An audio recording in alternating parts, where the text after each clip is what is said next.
In last lecture, we have already discussed about ammonia, preparation of ammonia, physical properties, chemical properties, and application of ammonia. So ammonia is nothing but hydrate of nitrogen. તો અહીંયા આપણે બીજા બે hydride જોવાના છે. આમ જો તો આપણે એમાં ડિટેલમાં નથી જવાનું, ખાલી એમનું નેચર અને નામ આપણને ખબર હોવી જોઈએ. સો એક એમોનિયા તો આપણે જાણીએ છીએ કે જે બેઝિક નેચર ધરાવે છે. બીજું છે HN3, જેની વાત આપણે આગળ કરી ગયા છીએ, જેને હાઇડ્રોઝોઇક એસિડ અથવા તો હાઇડ્રોજન એઝાઇડ કહેવામાં આવે છે, જેનું નેચર એસિડિક છે. અને નંબર 3ની અંદર હાઇડ્રેઝિન, આનું નામ છે હાઇડ્રેઝિન, કે જે બેઝિક નેચર ધરાવે છે. ઓર્ગેનિક કેમિસ્ટ્રીની અંદર જ્યારે આપણે વુલ્ફ-કિસ્નર રિડક્શન પ્રક્રિયા આલ્ડીહાઇડ કીટોનની જોઈશું, આલ્ડીહાઇડ કીટોન કાર્બોક્સિલિક એસિડ ચેપ્ટરમાં, ત્યારે આપણે હાઇડ્રેઝિનનો ઉપયોગ કરશું. તો આ ત્રણ વસ્તુ, અને ત્યાર પછી આપણે આપણા ટોપિક ઉપર જઈએ. એમાં different types of oxide of nitrogen, નાઇટ્રોજનના જુદા જુદા ઓક્સાઇડનો સ્ટડી કરીએ. તો નાઇટ્રોજનની જુદી જુદી ઓક્સિડેશન અવસ્થાઓ, એના ઓક્સાઇડની અંદર, એમાં એનું સૂત્ર જોઈએ, ઓક્સિડેશન અવસ્થા, બનાવટની સામાન્ય પદ્ધતિ, એનું નામ અને એનો ભૌતિક દેખાવ અને રાસાયણિક સ્વભાવ સ્ટડી કરીએ. સો ફર્સ્ટ છે ડાયનાઇટ્રોજન ઓક્સાઇડ, જેને આપણે કહીએ છીએ, સૂત્ર છે N2O. હવે આને નાઇટ્રસ ઓક્સાઇડ પણ કહેવામાં આવે છે, નાઇટ્રસ ઓક્સાઇડ. અને જો આ જે નામ છે એ ઓક્સિડેશન અવસ્થાને ધ્યાનમાં રાખીને બનાવેલું નામ છે. બધા જ નાઇટ્રોજનના ઓક્સાઇડને આપણે આવું એક નામ આપી શકીએ કે જેમાં આપણે બધા નાઇટ્રોજનના ઓક્સાઇડને ડિફરન્ટ બતાવવા માટે ઓક્સિડેશન અવસ્થાનો ઉપયોગ કરીએ નાઇટ્રોજનની પાછળ. તો અહીંયા નાઇટ્રોજનનો ઓક્સિડેશન નંબર કેલ્ક્યુલેટ કરીએ તો ઓક્સિજનનો થાય -2, બરાબર. તો અહીંયા આવું થાય 2x -2 ઇઝ ઇક્વલ ટુ 0. આ 2 પેલી બાજુ જશે ને therefore x is equal to +1. So નાઇટ્રોજનનો ઓક્સિડેશન નંબર છે +1. સો રોમન આંકડામાં નાઇટ્રોજનની પાછળ આપણે લખીશું +1, બરાબર. રોમન આંકડામાં 1 લખીશું. સો નાઇટ્રોજન 1, અને આ જે છે એ ઓક્સિજન નેગેટિવ આયનના ફોર્મમાં છે, જેનો ઓક્સિડેશન નંબર આપણે કેટલો લીધો છે? -2 લીધો છે. તો O-2 એને આપણે ઓક્સાઇડ આયન કહીએ છીએ, એટલા માટે પાછળ શું લખીશું? ઓક્સાઇડ. ડાયનાઇટ્રોજન ઓક્સાઇડ એક એનું નામ, બીજું નાઇટ્રસ ઓક્સાઇડ પણ કહેવામાં આવે છે, અને એક રોમન આંકડામાં ઓક્સિડેશન નંબરનો યુઝ કરીને જે નામ આપણે બધાને આપીશું એ થશે નાઇટ્રોજન 1 ઓક્સાઇડ. તો નાઇટ્રોજન અને ઓક્સાઇડ તો બધામાં સેમ આવશે, ફક્ત બદલાશે નાઇટ્રોજનના ઓક્સિડેશન નંબરને લીધે રોમન આંકડામાં એનો ઓક્સિડેશન નંબર, બરાબર. ત્યાર પછી કઈ રીતે આ કમ્પાઉન્ડ બને છે, સંયોજન N2O. એમોનિયમ નાઇટ્રેટ સોલિડને ગરમ કરવામાં આવે, હીટ કરવામાં આવે, ડિકમ્પોઝ થઈને N2O અને H2O મળશે. N2Oનો ભૌતિક દેખાવ કેવો છે? તો રંગવિહીન વાયુ છે, અને રાસાયણિક સ્વભાવ એનો તટસ્થ છે, ન્યુટ્રલ છે, બરાબર. એવી જ રીતે જો એનો પણ તટસ્થ છે, બરાબર. તો આ બે જે ઓક્સાઇડ છે એ MCQની અંદર પણ ઘણીવાર પૂછાયેલા છે કે નીચેનામાંથી કયો ઓક્સાઇડ તટસ્થ છે. તો ખાસ ધ્યાન રાખવાનું છે એનો તટસ્થ જે નેચર છે, કેમિકલ પ્રોપર્ટીઝ છે, એ આપણે ધ્યાનમાં રાખવાની. સેકન્ડ નંબરની અંદર, નંબર 1માં જોયું, નંબર 2ની અંદર ઓક્સાઇડ લઈએ એનો, જેને નાઇટ્રિક ઓક્સાઇડ કહેવામાં આવે, બરાબર. એનું બીજું નામ શું થાય? Nitric oxide.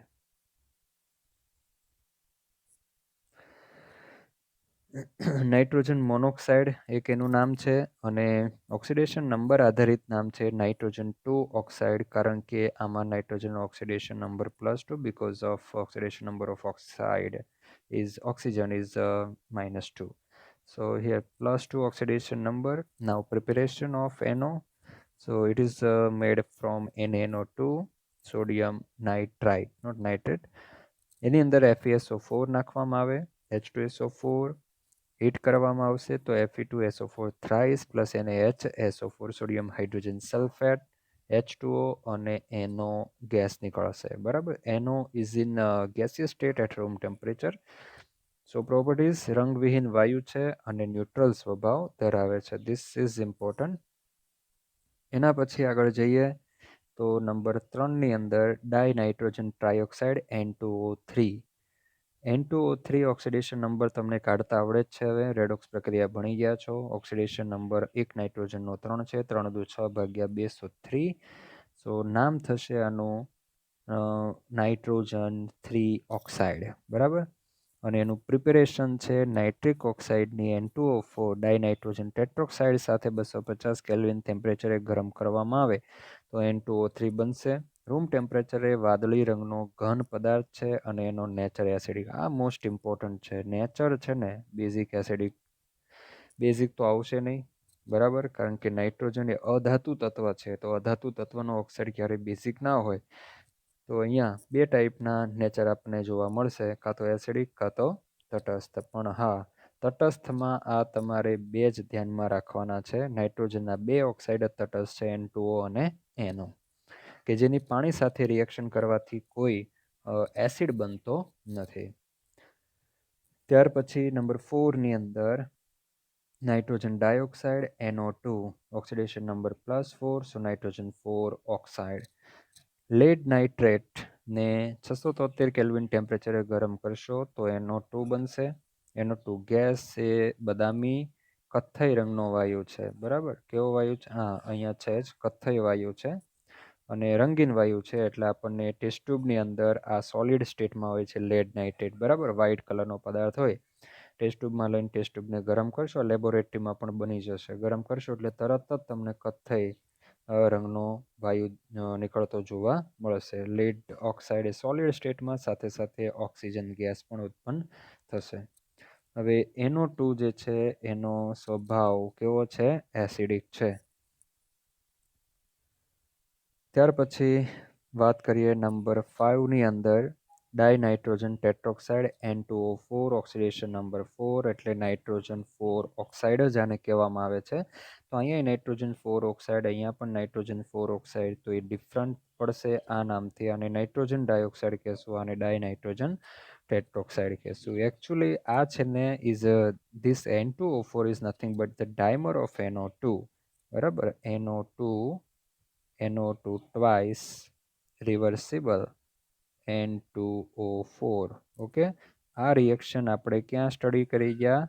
તો સંતુલન ચેપ્ટરની અંદર તમને મેં સંતુલન ઉપર તાપમાનની અસર, દબાણની અસર, બરાબર, અને સ્પેશિયલી રંગની અસર, રંગની તીવ્રતામાં શું ફેરફાર થાય એ સમજાવવા માટે આ એક્ઝામ્પલ મેં લીધેલું. તો આ ગેસિયસ સ્ટેટમાં છે, આ ગેસિયસ સ્ટેટમાં છે. બંધ પાત્ર હોય ને ત્યારે, હા, બંધ પાત્ર હોય. આમ જુઓ તો N2O4 છે ને એ તમને એના વ્હાઇટ સોલિડ પાર્ટિકલ જોવા મળશે. એટલે એક કેવું ધુમ્મસ જેવું તમને જોવા મળશે. તો તમે અહીંયા સ્પેશિયલી જો પર્ટિક્યુલર જોવું હોય તો આ સોલિડ સ્ટેટમાં હોય છે, પણ એ અતિ સૂક્ષ્મ પાર્ટિકલથી આપણે એક વ્હાઇટ ફ્યુમ્સ જેવું લાગશે, ધુમ્મસ જેવું લાગશે. એટલે આપણે એને ગેસ કહીએ, પણ એકચ્યુઅલ એનું જે ફોર્મ છે એ કેવું છે? સોલિડ સ્ટેટ છે, બરાબર. તો એક બંધ પાત્રમાં તમને મેં કીધેલું કે ભાઈ તમે આ NO2 વાયુ લીધો હોય અને એનું ટેમ્પરેચર જો ડાઉન કરી દેશો, ટેમ્પરેચર ડાઉન કરશો તો એનું ડાયમરાઇઝેશન થશે. બે મોલેક્યુલ જોડાઈને શું બનાવી દેશે? N2O4. આ કથ્થઈ રંગનો વાયુ અથવા તો ડાર્ક બદામી રંગનો વાયુ, બરાબર. અને આ છે રંગવિહીન. N2O4 એ કેવો છે? કલરલેસ છે.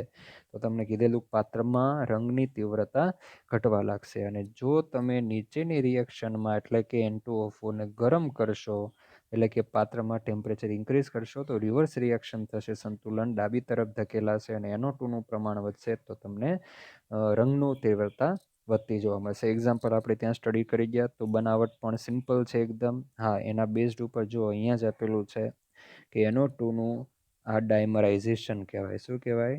ડાયમરાઇઝેશન.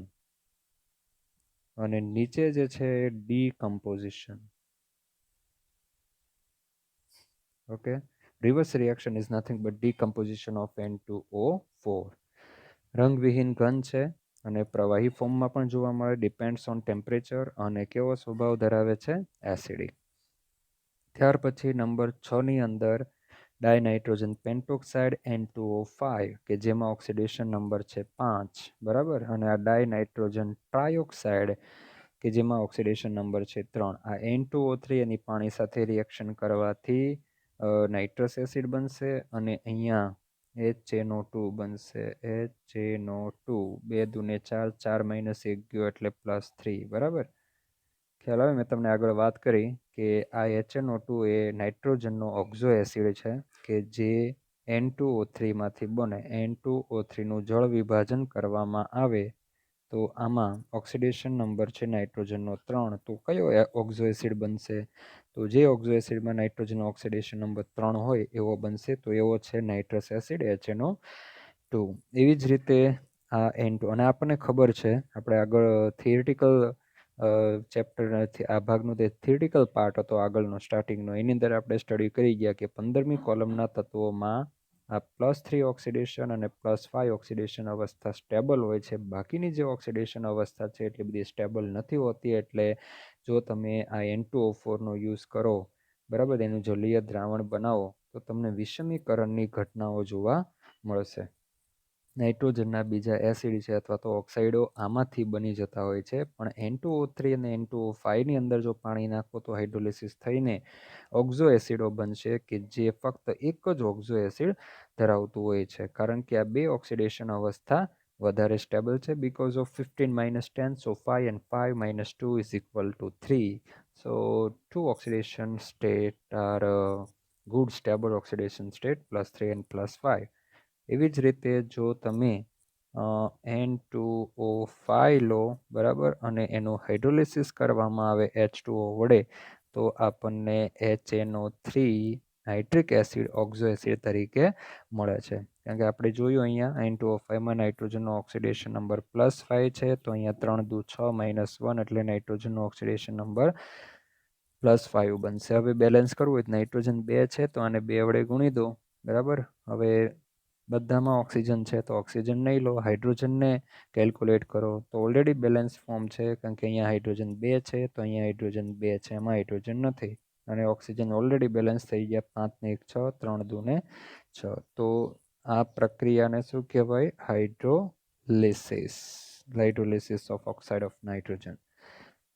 બરાબર, સો ડાયનાઇટ્રોજન પેન્ટોક્સાઇડ એન્ડ પ્રિપેરેશન N2O5 ની HNO3 ની P4O10 ફોસ્ફરસનો ઓક્સાઇડ કે જે એસિડિક છે. આ ઓક્સાઇડ કેવો છે?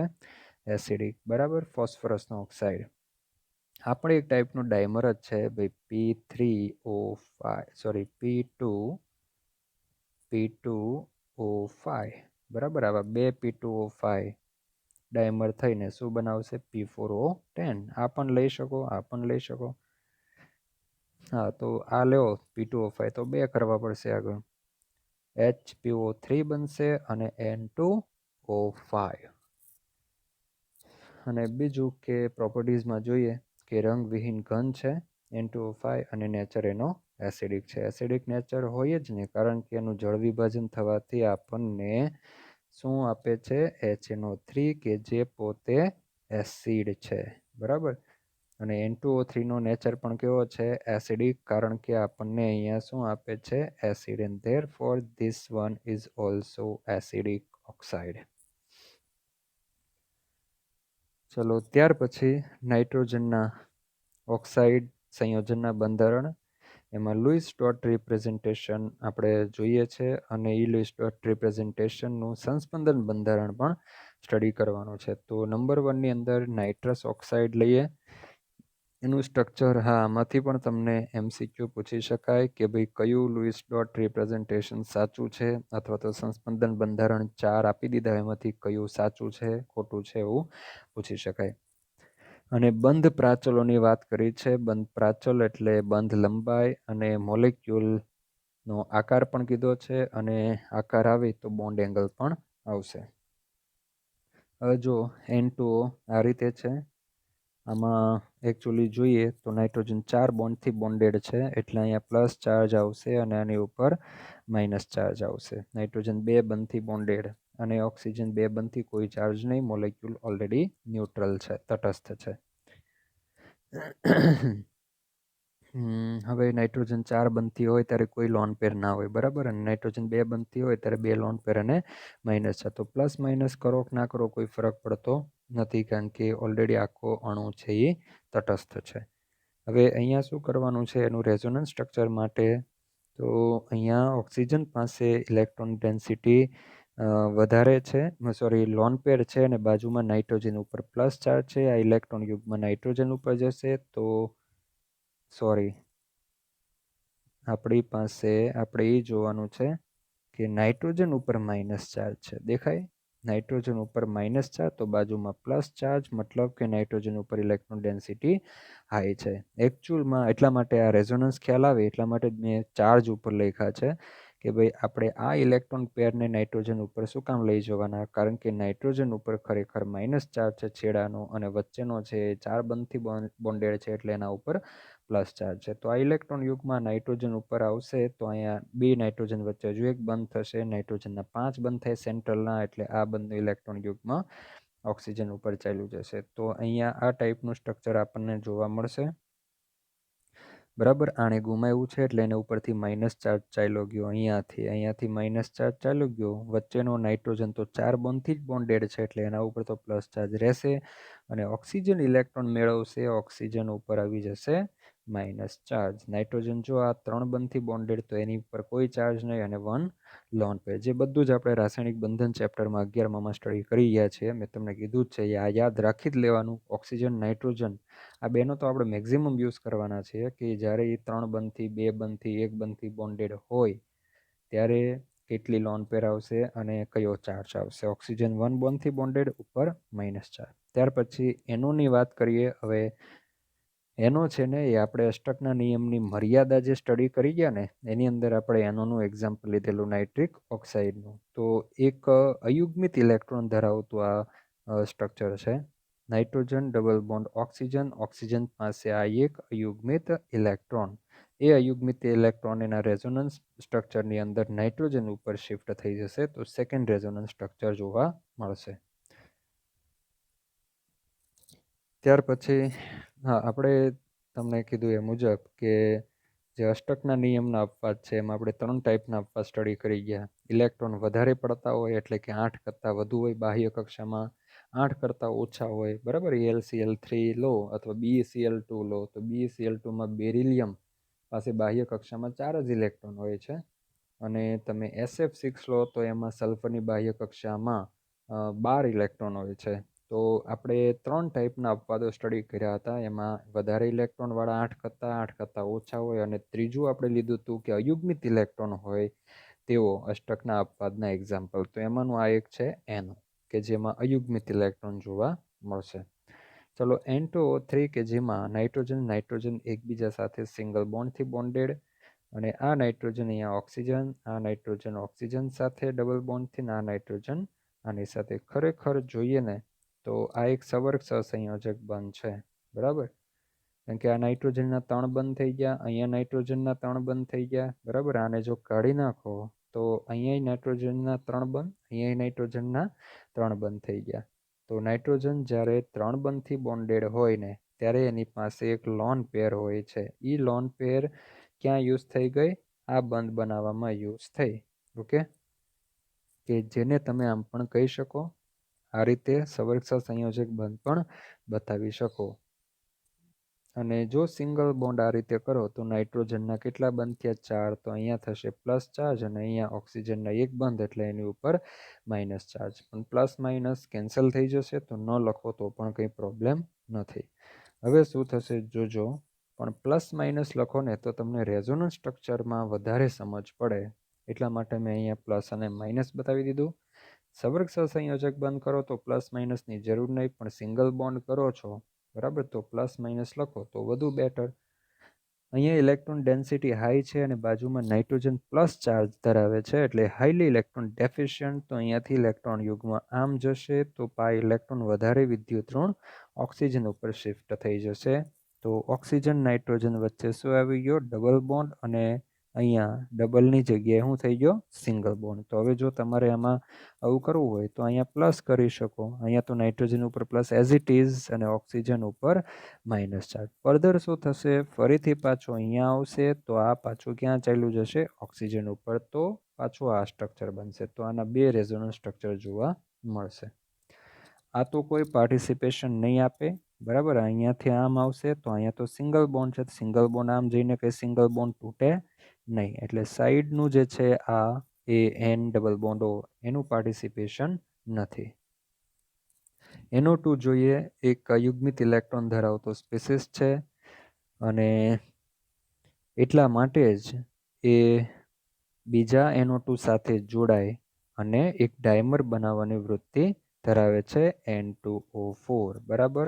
NO2 અને NO2 એક અયુગ્મિત ઇલેક્ટ્રોન ધરાવતો સ્પીસીસ કે જેનું ડાયમરાઇઝેશન થઈ અને શું બની જાય છે N2O4. તો NO2 ડાયમર બનાવે છે, N2O4 બનાવે એનું રીઝન છે કે અયુગ્મિત ઇલેક્ટ્રોનને કારણે.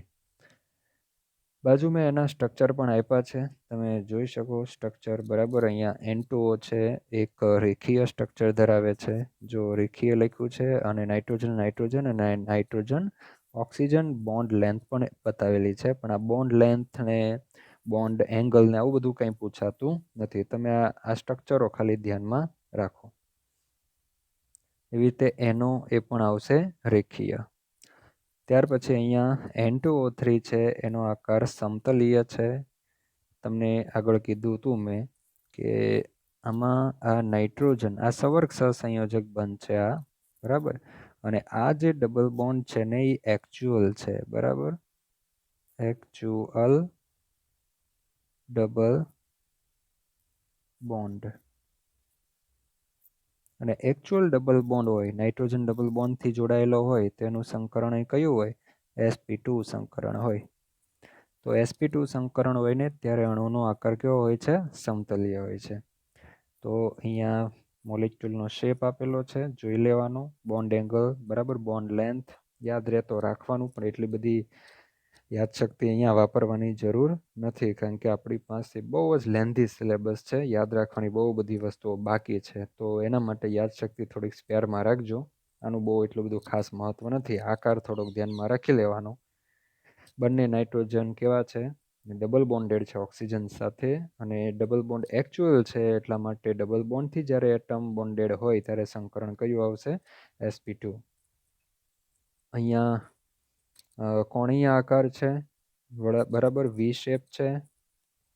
તો બોન્ડ એંગલ અને બોન્ડ લેન્થ અહીંયા આપેલી છે. ત્યાર પછી જોઈએ તો N2O4, ફરી પાછું N સિંગલ બોન્ડ N, અને બંને નાઇટ્રોજન સાથે એક એક ઓક્સિજન, એક એક સિંગલ બોન્ડથી અને એક એક ડબલ બોન્ડથી.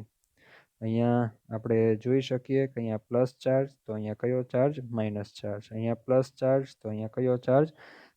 Minus charge. તો અહીંયાથી અહીંયા ઇલેક્ટ્રોન યુગ્મ, તો અહીંથી ઓક્સિજન ઉપર, તો આ એક રેઝોનન્સ સ્ટ્રક્ચર આનું બની ગયું બરાબર. બાજુનું છે એને એઝ ઇટ ઇઝ રહેવા દેવાનું છે, કારણ કે સમાન જેવું છે તો બે જગ્યાએથી તમે એ લઈ શકો. પણ જો તમે એક સાઈડ આવું કરતા હો તો બીજી સાઈડ એઝ ઇટ ઇઝ રહેવા દેવાનું બરાબર. એટલે બે રેઝોનન્સ સ્ટ્રક્ચર આના મળશે.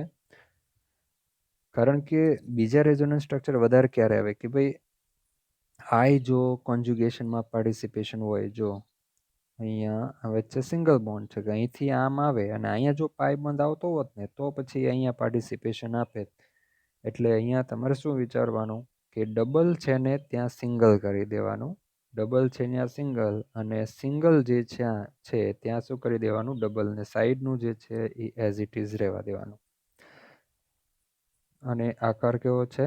સમતલીય બરાબર. ત્યાર પછી, કારણ કે આ એકચ્યુઅલ ડબલ બોન્ડ છે ઓક્સિજન નાઇટ્રોજન વચ્ચેનો, અને આ સવર્ગ સહસંયોજક બંધ એક સિગ્મા બોન્ડ છે, કોવેલેન્ટ બોન્ડ છે.